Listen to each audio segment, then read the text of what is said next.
கோவை சிங்காநல்லூரைச் சேர்ந்த கூலி தொழிலாளி ராஜன் ஜோதி தம்பதிகளுக்கு 2 வயதில் ஆண் குழந்தை ஒன்று உள்ளது. இந்த நிலையில் கடந்த 8ஆம் தேதி 2வது பிரசவத்திற்காக கோவை அரசு மருத்துவமனையில் அனுமதிக்கப்பட்ட ஜோதிக்கு அன்று மதியம் பெண் குழந்தை ஒன்று பிறந்தது. ஜோதி 2 குழந்தைகளுடன் போதுமென குடும்ப கட்டுப்பாடு செய்து கொள்ள விரும்பியதாக கூறப்படுகிறது. வியாழக்கிழமை மதியம் 2 மணிக்கு அவருக்கு மகப்பேறு தடுப்பு சாதனம் பொருத்துவதற்கு அந்த வார்டில் இருந்து தாய்சேய் நல மையத்துக்கு அழைத்துச் சென்றனர்.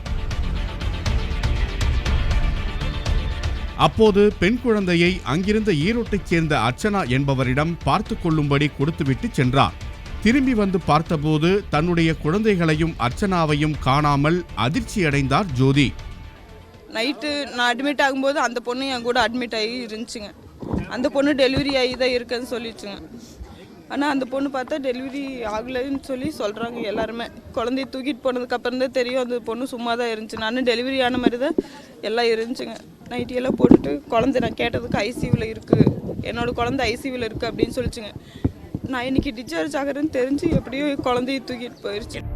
குழந்தையுடன் மாயமான அர்ச்சனா மேலும் 2 பெண்கள் ஒரு ஆண் ஆகியோருடன் கால் டாக்ஸியில் ஏறி தப்பிச் சென்றது அங்குள்ள சிசிடிவி கேமராவில் பதிவாகி இருப்பதை கண்டறிந்து காவல்துறையினர் விசாரணையை முன்னெடுத்தனர். அந்த கால் டாக்ஸியில் எழுதியிருந்த செல்போன் நம்பர் மூலம் துப்பு துலக்கிய காவல்துறையினர் வெள்ளக்கிணறு பகுதியில் உள்ள வீட்டில் இருந்த அர்ச்சனாவிடம் இருந்து குழந்தையை மீட்டனர். வீட்டில் இருந்த அர்ச்சனாவின் கணவர் நரேஷ், மாமியார், மாமனார், அர்ச்சனாவின் தாய் ஆகியோரையும் காவல் நிலையம் அழைத்து வந்து விசாரித்தனர். அப்போது தங்களுக்கும் குழந்தை கடத்தலுக்கும் தொடர்பில்லை என்று அர்ச்சனாவின் கணவர் நரேஷும் மாமியாரும் அழுது புரண்டதால் பரபரப்பு ஏற்பட்டது.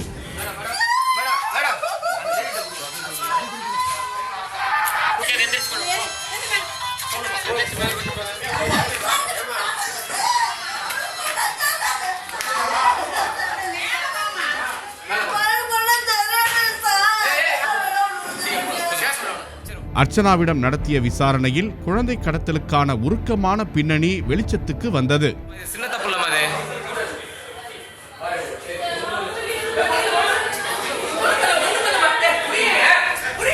திருமணமாகி 4 வருடங்கள் கடந்த நிலையில் அர்ச்சனா கர்ப்பமானதாகவும் 3வது மாதத்திலேயே கரு கலைந்து விட்டதால் என்ன செய்வதென்று தெரியாமல் திகைத்து போன அர்ச்சனா தனது கணவர், மாமனார், மாமியாரிடம் இது பற்றி சொல்லாமல் தன் வயிற்றில் துணியை வைத்து கட்டிக்கொண்டு கர்ப்பிணி போலவே நடித்துள்ளார். 9வது மாதத்தில் முறைப்படி வளைகாப்பு எல்லாம் நடத்தி இருக்கிறார்கள். இந்த நிலையில் கடந்த 8ஆம் தேதி அரசு மருத்துவமனையில் பிரசவத்துக்கு சேர்வது போல நடித்து உள்ளே புகுந்துள்ளார் அர்ச்சனா.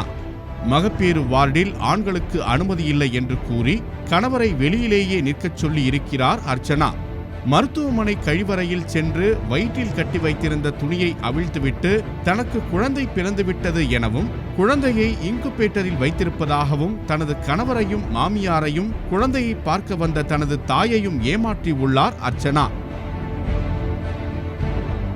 அந்த சமயத்தில் ஜோதிக்கு பெண் குழந்தை பிறந்ததை அறிந்த அவர் அந்த குழந்தையை திருடிச் சென்று தனக்கு பிறந்த குழந்தை என்று சொல்ல திட்டமிட்டிருக்கிறார். அதன்படி கடந்த 2 தினங்களாக ஜோதியுடன் பழகிய அர்ச்சனா குழந்தையை நம்பி ஒப்படைத்துச் சென்றதை தனக்கு சாதகமாக்கிக் கொண்டு குழந்தையை எடுத்துக்கொண்டு வெளியில் சென்று கணவர் நரேஷ், மாமியார் மற்றும் தனது தாய் ஆகியோரிடம் காண்பித்துள்ளார். மருத்துவமனையில் இருந்து டிஸ்சார்ஜ் ஆவது போல கால் டாக்ஸியை வரவழைத்து அதில் ஏறி வெள்ளக்கிணறு சென்றுள்ளார் அர்ச்சனா. வீட்டிற்கு சென்ற பிறகுதான் அது கடத்தப்பட்ட குழந்தை என்பதே அவரது குடும்பத்தினருக்கு தெரிய வந்தது என்கின்றனர் காவல்துறையினர்.